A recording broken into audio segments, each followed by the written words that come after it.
All right, ladies and gentlemen, we say hello to you from the Plaza International Ballroom here at the Hyatt Regency in Orlando, Florida. We are at the 23rd Annual Family Cafe. I think it's still good morning. My name is Matt Martucci, and I will be with you over the course of the next 3 days. We have some great guests lined up here in these half-hour intersessions, just to kind of break up the flow and make sure that everybody is able to enjoy the half hour in between keynotes, in between the different breakout rooms. So thrilled to be with you over the course of the next 3 days. We're going to have, as I said, some great guests. A little bit about me. I come to you from the greater Philadelphia area. I dedicate this, I do this, the fact that I am here at the Family Cafe in honor of my late uncle, John Martucci, who suffered from cerebral palsy, and a good family friend who, like Shane Burkaw, is from the Lehigh Valley in Pennsylvania, named Brett Snyder. And Brett, just over the course of the last couple years, ended up passing away from ALS. So this is special to me, the fact that I am, in fact, here over the course of these next 3 days to honor family and friends that, in fact, had disabilities themselves. Boy, what a speech from Shane and Hannah Burkaw. Really enjoyed just getting to learn about their inter-abled relationship, and I myself, ended up learning some things, and probably, ended up being a party to, some things and some situations that in my everyday life I probably didn't even think of. So I thank both of them just for that keynote. That was amazing and eye-opening, and so awesome to hear how they, in fact, do use humor in their inter-abled relationship to deal with, some of the ignorance that comes about in today's society. So awesome keynote to start us off from Shane and Hannah Burkaw, and really cool for me, as well, the fact that Shane is from Bethlehem. We share that in common in that we were both born in the Lehigh Valley. I was born in Allentown, Pennsylvania. Shane is a Bethlehem native, so that was awesome, in fact, to hear.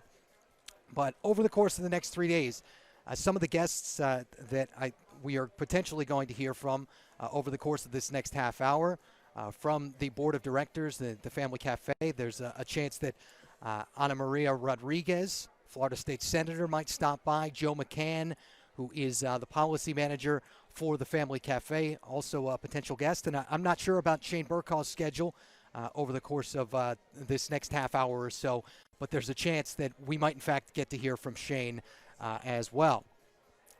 So I think first one up on the docket, we're just going to get started here in the next few minutes. Joe Mccann, our policy manager from the Family Cafe, will be the first one, I think, to step potentially behind the curtain. I want to tell you, though, a little bit about the Family Cafe. You can check out the website in case you haven't, familycafe.net, all of the social media accounts, Facebook, Instagram, Twitter. Basically, they run the whole gauntlet on social media, and here's Joe Mccann. Hey, man, how are you? Good. Good. It's Great good to be here. Yeah. Thank you. Thanks for having us. Thanks for doing this. So this is 23 years for the Family Cafe, Joe, but how long have you been doing this specifically? I've been on staff at the cafe now for a little over 2 years. I worked with the cafe for about 4 years before that.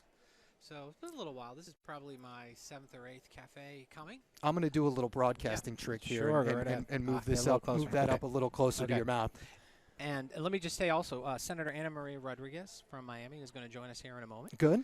Just to kind of fill a little time here in between the things. But thanks. Yeah, this is about my 7th or 8th time being at the cafe. So it's a little different. A little different. And that's actually a really good place to start. That's a great place to start. How do you go about planning a conference like this? Yes. Something of this magnitude, where it's a 3-day event. You and I were talking a little bit backstage here. 7,000 people at least registered. I'm not sure about full-blown attendance, but hybrid event. Yeah. How do you go about organizing something like that, smack dab in the middle of a pandemic while we're on the other side of it, but, we're still dealing with it? Well, it's hard, and the challenge is that you have to plan this. I mean, the answer to your question is we do it early. I mean, we're planning this. We will start planning this literally next year in a month from now, right? it's an all-year effort to go ahead and plan it for the time that we have. So it was difficult and challenging this year because we had to plan it by the standards that were in place 6 months ago when we started doing it, right? So here we are now. We're kind of starting to come out of this thing, and we're right in the middle of a real sweet spot where we wearing masks, or we're not. And the short answer is here we are. We are. Yep. I mean, we're not right now, but we are when we're out there. And so, yeah, it's just been it's a challenge because we had to set it up by those standards. And so now we're here and we're doing it. But this is very different. Being a hybrid, we have a little bit less. I mean, you mentioned 7,000. We're usually sitting at about 12,000 registrations right. at this point. Obviously, the sort of hybrid nature of how we're doing this is helpful for people that need to stay at home. So, but for us, and people can kind of come and go here. So we're not really 100% sure exactly how many of those 7,000 people are going to show up. Some people will cancel. It's all good, and it's all a big family. So we have a great time doing it. And this year we have less breakout sessions. And by the way, 70 breakout sessions is not exactly a small number. No, not at all. But for us, it kind of is because it's usually more like 200.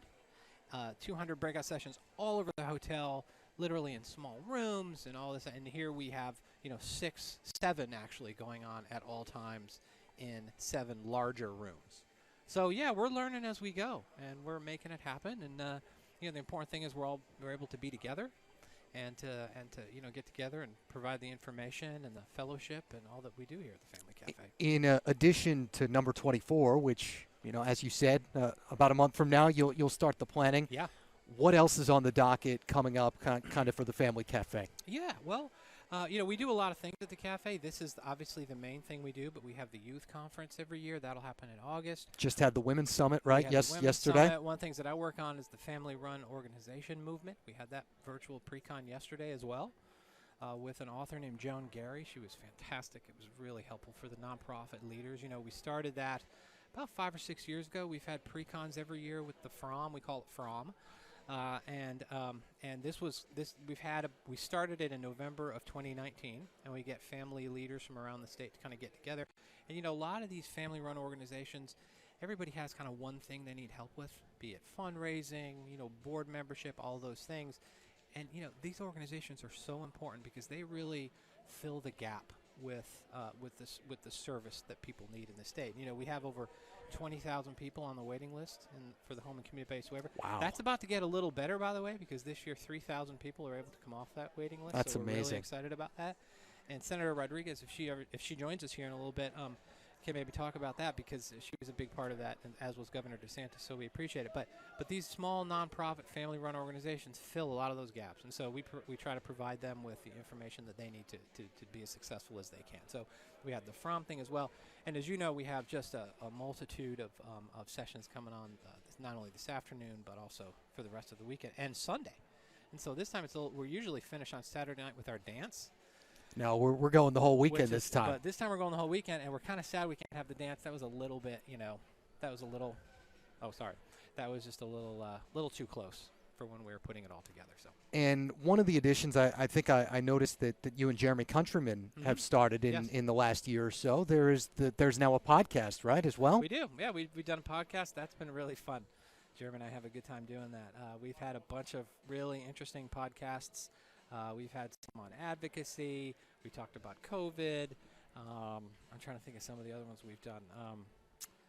Anyways, they've been hugely entertaining and very informative, and we appreciate it. We're going to continue to do that. And so, we've been trying to do one every couple of months, and so we're going to keep going. And I'm sure as we get a little better at it, we'll continue to do it as regularly as we can. Yeah, I think your last one was early March. Yeah. So that means we're coming up. There's right. probably going to be another one soon, That's right? Yeah, absolutely. So we'll get through this. We'll all kind of recover we'll give ourselves a couple of weeks, and then we'll get back at it. Recharge, sit by the pool a little bit. Yeah, we have one on the session. That's right. We have one on the legislative session. So yeah, we'll have a post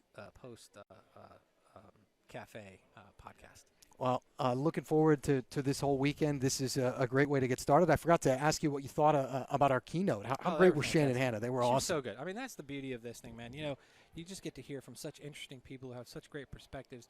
And what I loved about that is they got to talk about, not every time everybody talks about exactly what you want to hear from them, right? They really did that. I mean, that's just what an amazing, beautiful story they have, and the book is just fantastic. If you've not seen it, please. I haven't yet, but Yeah. I'm going to pick up a copy. Yeah, it's a really great book, and so we're just happy to have them. But that's just one of many. I mean, look, we've got these things coming all for the rest of the weekend. We got some great keynote speakers, and yeah, we're looking forward to continuing the process. Yeah. Well, you're from Tallahassee. I grew up in the Lehigh Valley in Pennsylvania, and Wow. Shane Burkall was born in Bethlehem, That's PA. right. So Nice. I had to come all the way down to Orlando Wow. to find see somebody the from guy. where I grew up. That's right. I'm actually originally from New England, Okay. but I've been lived in Tallahassee now for over 20 years. So we're sort of natives at this point. So Wow. but my family's actually from Orlando, so coming down here has been fun. Excellent. We do. Well, I know Laurie and the entire staff at the Family Cafe are thrilled with the work that you're doing and continue to do. Mm-hmm. I really appreciate you stopping by. This Thanks, is a great way to Me start too. I this appreciate off. it. Thank you very much. Yep. All right. Thanks. That is Joe Mccann, the policy manager right here for the Family Cafe. And looking forward to visiting with Senator Ana Maria Rodriguez, who's on the board of directors here for the Family Cafe. And here she comes right now. Hey there. Hi, how are How are you? you? Great Matt to see Martucci, you. great to see you. Ana Let's Maria Rodriguez. let's have you step in a little bit.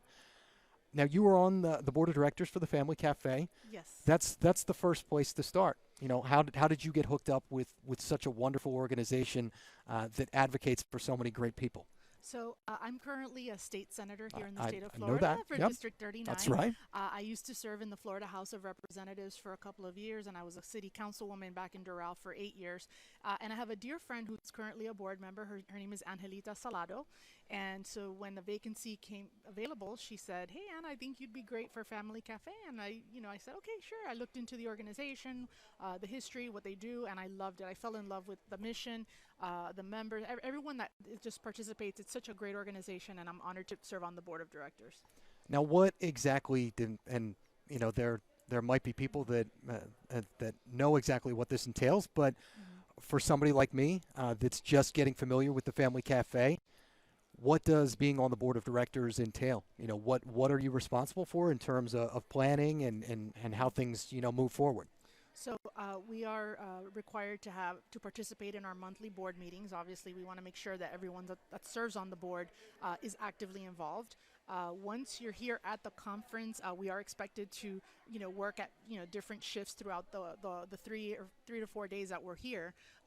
Anything from I was actually working with Senator Rick Scott, who was here earlier. I was there at the greeting area, made sure that he was accompanied at all times.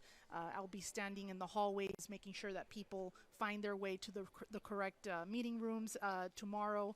So it's just wherever we're needed, we fill in and we help out. So that's really what being a board member during the annual meeting is about. How much more of a challenge was this year?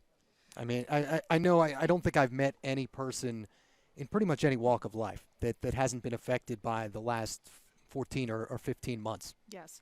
So this year's been a little different, obviously, or Sure. quite different than previous conferences. I'm a fairly new board member, so I had never attended a Family Cafe conference in the past. But from what I understand, the attendance was just through the roof every year, bursting at the seams. This year, the attendance is still good. It's good. It's I would great. I think it's say- great considering the circumstances. I would say that considering the circumstances, the attendance is still very good. But as other people have mentioned, it's not as big as other years. But you know what? I commend the Family Cafe for breaking the ice, for taking the initiative of having an in-person event. When people, are still on the fence about whether or not to go out, you got to have in-person events. A lot of people are vaccinated. People are wearing their masks. People are practicing social distance. So this is a very safe environment for anyone who, may have a little, not sure they want to go out. This is a great place, still very safe, and we encourage people to still come out. We'll be here till Sunday. And I will add, as you watch this, you might be wondering about Joe Mccann, myself, Senator Ana Maria Rodriguez. We are all fully vaccinated, so that's why we are able to stand here and put on our headsets and not wear our masks like everybody else is pretty much doing across this conference. What did you think of our two keynote speakers? Well, I think they just lit up the room. Lots of great energy, great takeaways. I think that's what people look forward to every year, is to come and get reinvigorated and kind of, sometimes we lose our our momentum and we get a little, sad, or, sometimes, the life circumstances make us a little bit under the weather. But when we come to this conference, people get re-energized and they, find their purpose and their mission in life. And that's what this event is about. It's about, encouraging people to keep moving forward. They have the resources, they have the support. That's what we're here for. We're here to support people, and to make sure that they continue on their mission and have, again, the family and the support that they need. Yeah, one of the biggest missions of the Family Cafe is to create disability-friendly and inclusive communities. And it was interesting, hearing Shane and Hannah's stories. Sometimes people just end up being ignorant without actually knowing it. And it made me think here, sitting backstage, just listening to their speech. I think sometimes even the average person does it without even really knowing it. And then you need stories like that, and you need examples like that to actually wake you up to maybe your misaligned level of thinking. Exactly. And so I think, the keynote speakers accomplished that. And I'm just, again, I'm delighted to be here and be taking it all in, like everyone that's watching it on Facebook and the people that are here in person attending the conference. Well, great to have you here. Looking having me. forward to seeing you over the course of the next couple of days. Thank you for stopping by. Thanks. I'll be here. Okay. Take care. Have fun. That's Senator Ana Maria Rodriguez. Doral, Florida. It's a wonderful community. I've spent a decent amount of time there in another life over the course of what was like 2016, 2017. So, and looks like we're going to bring on another guest. How's it going? How are we? I feel cool. I feel really awesome with these headphones on. Pretty fancy, huh? Yes. And that you is, need to know who I am. Yep, that is in fact Jeremy Countryman, It is me. our yes. program director. How are you, sir? I'm not doing too bad. How you doing? I'm great. Thanks Now, for being here. Well, we just talked to Joe a little bit. We had Joe Mccann on. My condolences. You know what? That man can talk, though. He can talk. He can talk. He'll fill some time for you. Well, No we doubt about that. talked a little bit about Joe's background with the Mhm. Family Cafe. How about you? When did you start? When did you become the program director? When did this Yeah. experience for you begin? Many years ago. I've been with the organization since 2005. So that's 16 years. That's 16 of the Yeah, 23. yeah, You're batting 750. I'm That's doing pretty good. I'm doing pretty good. I've not caught up with Lori yet, but maybe I'll get there one day. We have people. It's amazing. You come here year after year, and you see people who have been coming here with their kids since 20 years ago, and their kids are now adults and things like that. And that's actually how I got involved too. And that's sort of what my story is. I have a son named Jude, who has cerebral palsy. He is now a college freshman. So I got involved with the organization because my now wife was, her name's Kim, and she was working here years ago. And I moved to Tallahassee, and she was my neighbor. And she said, oh, well, I work for this nonprofit, and we do stuff with disabilities. And coincidentally, we're looking for someone who can do a lot of grant writing and written kind of stuff. And that's what my background was in. Right up your alley. Yeah, so I was like, oh, well, this is cool. I'll help find resources for Jude and become part of this community. And, here I am all this time later and still at it. So, yeah, I think with a lot of people in this field, and I know within our organization, it started out as something that was going on in their own household with their own family members, and kind of took that need to figure out how to navigate the world with a child with a disability, in my case, and sort of turn that into a whole career path. Where is you said Jude's a freshman? Where's he in school? Yes, he goes to Denison University, Yeah. which is in Ohio. Okay. Yeah, he Actually, I'm going to connect sports here because please do. that's my background. Denison, if I remember right, has a very good lacrosse program. Yeah, they do, and it's funny because he was actually born up there in that area. So when he was born, we were living up there, and so when he was looking at colleges, he's lived his whole life in Florida, and he was like, oh, I want to go to a different part of the country. So he was like, let's look at some of the small liberal arts schools, and I'd like to go back to Ohio. He's some reason, we moved here when he was a toddler, but he's just like fascinated with this idea. So I'm like, okay, we can do that. But of course, the deal was if you go up there, you have to be responsible for sorting out how you get home. So it was pretty exciting. He got to drive home all the way from Ohio by himself. Wow. And stayed in a hotel by himself too, and all that. So it was a lot. But he is very interested in being independent. And so being And out that's there on his amazing. own, that's what it's all about for him.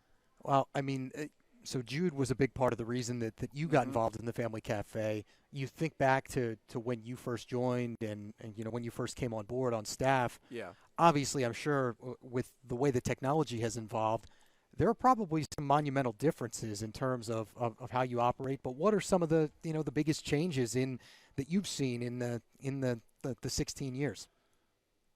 That's an interesting question because, some things change and some things are really stable. So it's kind of like what you're doing is the same and how you're doing it is a little bit different. I think one of the biggest things that's been a change for us as an organization, and I think has also been a change for the entire disability community, is the way that social media and the ability to connect with people electronically has really altered what we're doing. So, it used to be we would kind of rely on word of mouth and mailing out brochures to people and all that kind of stuff. And now if I look at where we are this many years later, most of what we do is available electronically. And of course, doing this live stream that we're doing was a big change that was brought about by the pandemic. So, we've grown a big audience online on Facebook and Twitter and Instagram.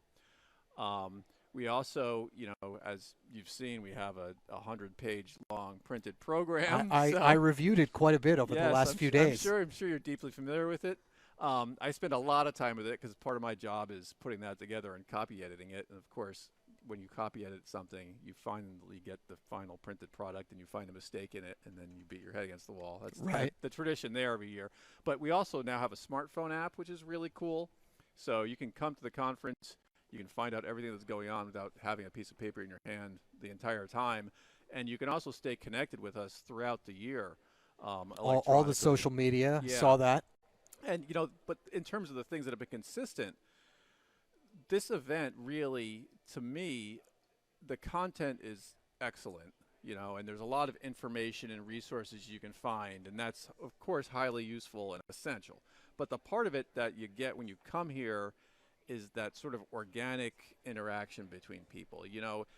I can always recall what it was like the first time I came to this event, and you hear ahead of time, oh, it's an event for people with disabilities, and okay, you kind of process that on the level you can, but then you walk in that room, and you never really go to a place or walk into a room where you see that many people with disabilities in one place at one time, and it's really, it's the norm. It's not the thing that's unusual, and everybody can connect around that and develop organic relationships and interactions with each other. As much as people learn from going to the sessions and finding out specific information about programs and resources, they're also able to connect with other people that are walking the same path that they're walking.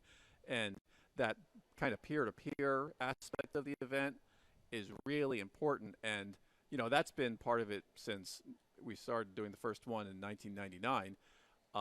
And now you have more platforms to do that on. So that's kind of one of the, you're changing. That's what I was going back to what I was saying about. It's the same thing, but it's sort of you're doing it differently. Your approach is a little different. That's all. So you can build those communities online the same way you used to only be able to build them when you had everybody there in the same room. So it's been quite a long journey, but we're really still committed to the same things that we were back when I started in 1846. Well, that's why you have to pay attention on these things. Yes. Joe and I were just talking a little bit about the podcast that the two of you had started. Now, who was kind of the brainchild behind that? Who started that? Well, here's how it works in my office. Okay, you go to the staff meeting, and you don't know what you're going to hear. So one day, we went to the staff meeting, and Lori said, "We have to do a podcast." So, oh, really? My next question was, what would the podcast be about? Well, you need to figure that out, but we need to do a podcast. So there was a mandate. There was a mandate from on high. You know how those things work. Mm-hmm. And the mandate was, this is a way to connect with people and to sort of move that disability conversation forward. Sure. And so we got to get in there and be part of the game. So that's what we did. And it's been pretty cool because we've been able to have some good conversations on a range of topics and bring some things to the forefront as much as we can. We had a really good one with disability rights, talking about self-determination and some of the sort of legislation around, people's sort of various degrees of autonomy, trying to find a way without having to have people give up their legal rights entirely to have a degrees of self-determination from being, having a power of attorney that you've completely signed away everything to Sure. being completely autonomous. We had a really good podcast with our supporters from Able United about Able accounts and how those work. We had a couple, we had Jack Levine on there talking about advocacy. That's another sort of strain of what we do here at the event, and as an organization, try to give people the tools they need to communicate with policymakers here in the state and beyond. So, it's been fun doing the podcast. It makes opportunities like these seem all that much easier, right? Exactly. And this is sort of part of my role at the organization. Whenever there's something that involves, talking extemporaneously. This is what you do. Yeah, this is what you do. And Lori hates doing it. So it was cool when I came on board. Every time there was something like this where somebody had to say something publicly, she was like, "Oh, Jeremy, you go do this." So the podcast kind of fits right in there with it. It's difficult to get Lori on the podcast to say anything, so she has me and Joe go in there and say, "Hey, so you guys are the talkers." Yeah, so you're not paid to talk, but you're kind of paid to talk. Right. Well, I should start charging by the word, right? I think we should come up with a rate fee schedule with some of the longer words. I can get more for, like, if I say extemporaneously and use it correctly in a sentence, that's $5 for that, right? Yeah, and what would anti-disestablishmentarianism get you? That is actually a word. I know. I know. That's the longest word in the English language. Yeah, right? it was usually it was a big spelling bee word. I remember growing up. That would be one that you would practice. They try to get you with that one. Absolutely. But that would be like your platinum. That'd be like your platinum card level. Yeah. Right. That would be like the Lexus or the Mercedes of spelling bee words. If I could work that into a sentence during a live stream, I should probably get the following month off, I would think, right? I mean, maybe we could work that in contractually, I suppose. Yeah. In fact, let's just say that's a done deal. That's the thing. That's the thing. Sounds good. Sorry, Lori. Outside of Spotify, where can you get the podcast? You can get it anywhere. Okay. But probably the easiest thing to do is if you go to our website, familycafe.net, it's on there. So when we record it, we upload it to our own SoundCloud account, even though we're not rappers and we don't have mixtapes. But we do have a SoundCloud. So, you're supposed to say. I'm sure Michael Fahey could probably make you a mixtape if you really wanted one. Well, he could produce one we'll for you. Just take the podcast and we'll just put a beat in the back. Yeah, you'll drop a little music bed or something in the background. This is now a 48-minute rap. It's no longer a podcast.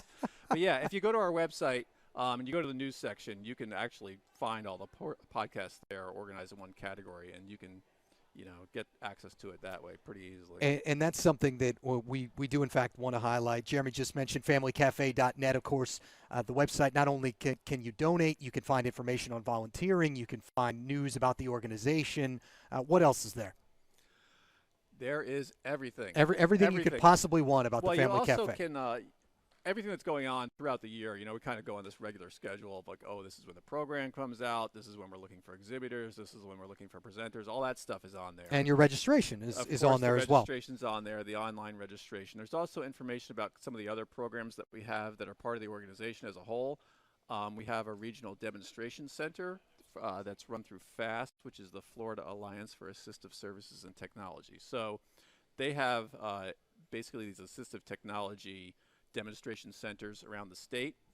The one for our region is housed at the Family Cafe, so there's information about that on there. We have a national mental health program that's a grant funded through SAMHSA called the Cafe TA Center. There's information about that on there. There's also information about our family-run organization movement, FROM, which is kind of an effort to give people resources to build small organizations and kind of develop a place to house their advocacy voice beyond trying to do it as individuals. There's information about that on there. Gives them a pretty good platform, it sounds like.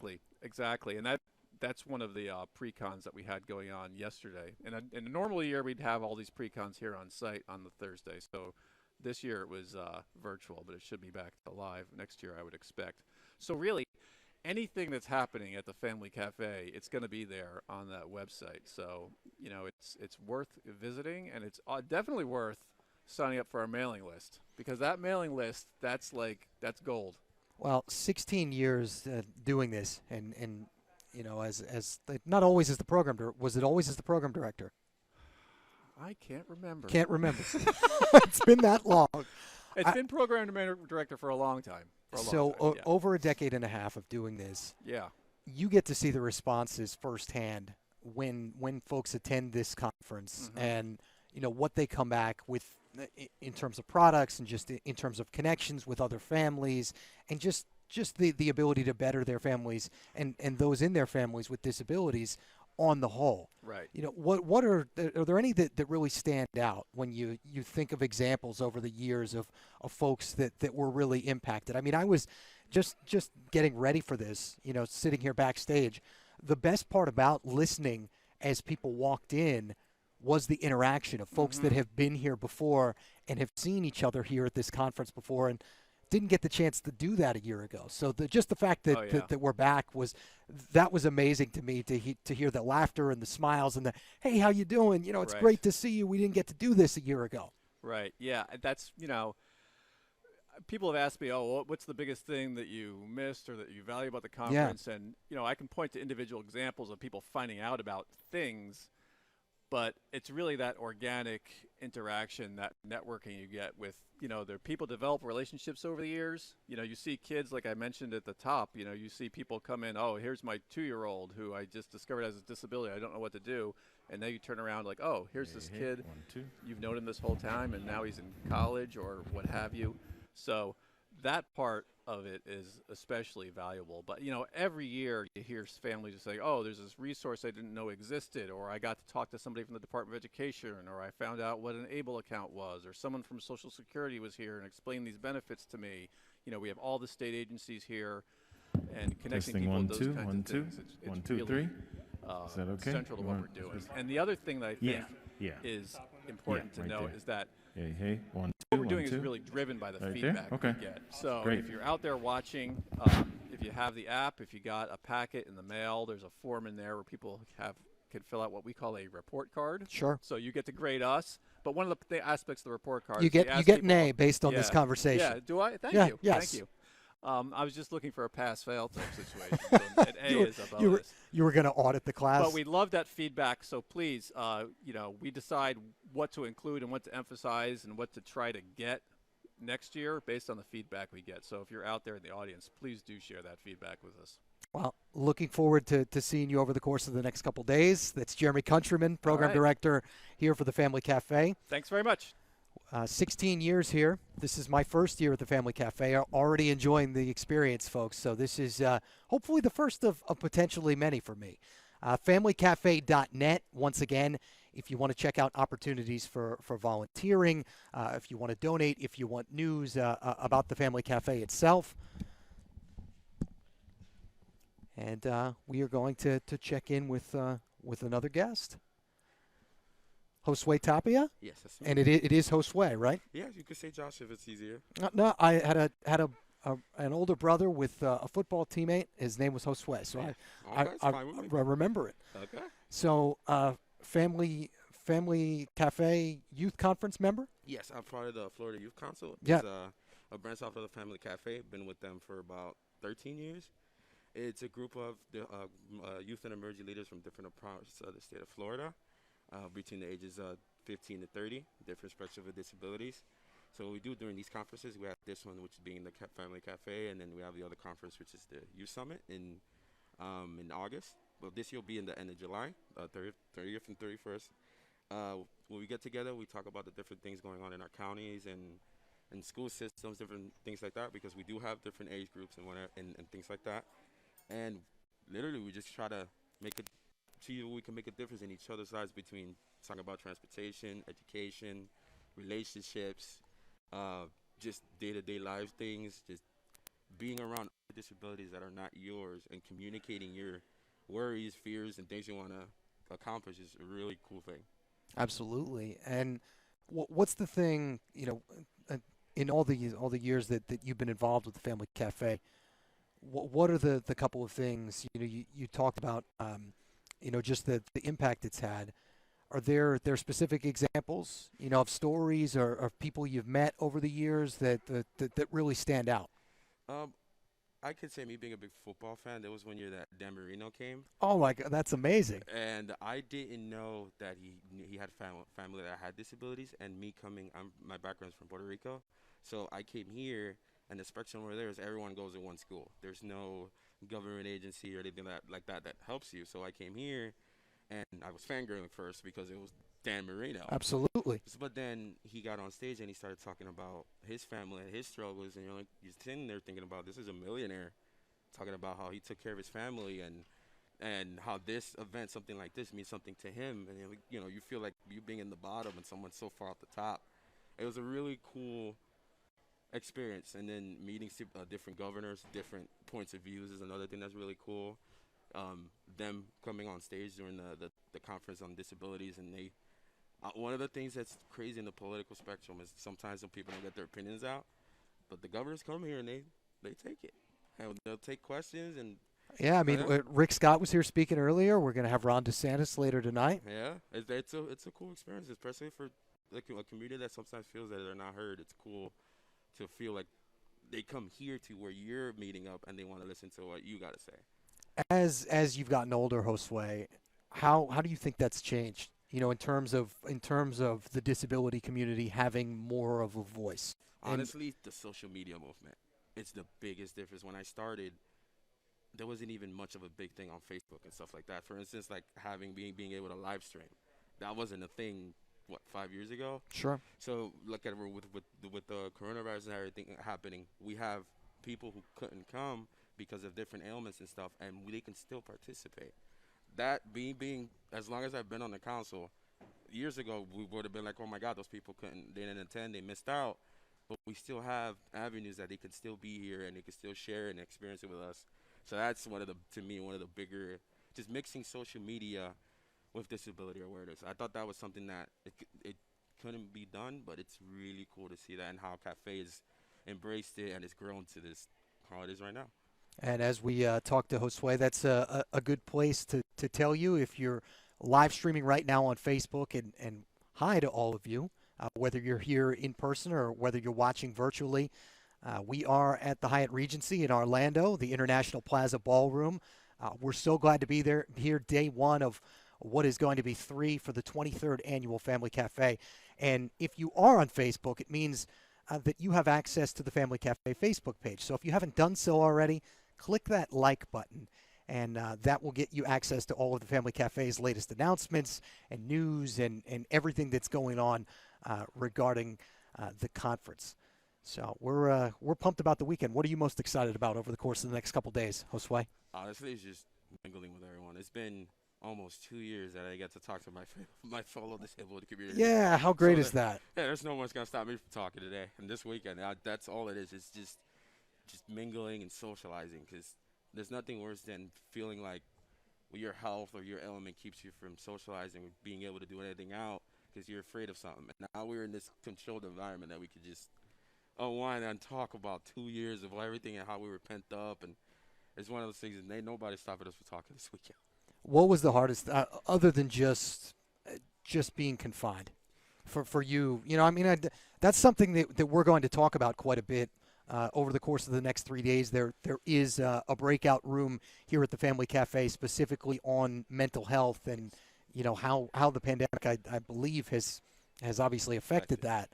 But what was the biggest thing for you outside of just being confined? Me, honestly, with my cultural background being Hispanic, staying away from my grandmother was like my grandma. I love my mom, but so that would be abuelita, right? Abuelita, yeah. That not being able to hug abuelita when that's the person, my hug person. That and then I'm not the biggest hugger, but not being able to hug my grandma. But grandma's everybody. If you have a grandma that you love, and I bet grandma's an amazing cook, I'm sure. Oh yeah.